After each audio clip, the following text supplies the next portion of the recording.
these urban inner city neighborhoods that we help try to lease out these properties, they usually have programs of business development through the Community Development Corps to help start up businesses and people in the community that's who you're mostly attracting, unless you have, like I said, the physical plant building that can attract national tenants like Domino's and McDonald's or Mr. Hero, Little Caesars, those types. Then you really have to depend on your local startup business community to fill your spaces. So then there has to be resources for them.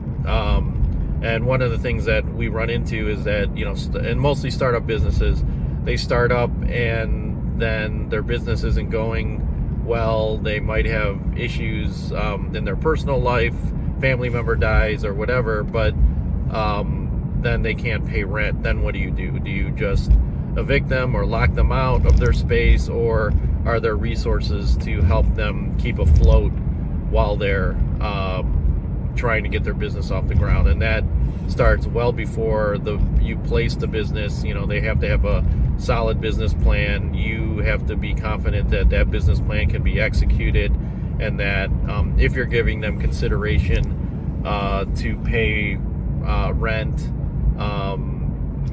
pay rent later, then you as the property owner needs to obviously have some funding in place to support the real estate and the property, because you still have utility expenses, you still have snow plowing, landscaping, capital expenses that are related to the building that need to be paid. So really need to create some funding, assuming a certain default rate. And in the inner city, let's call this default rate 50% at least.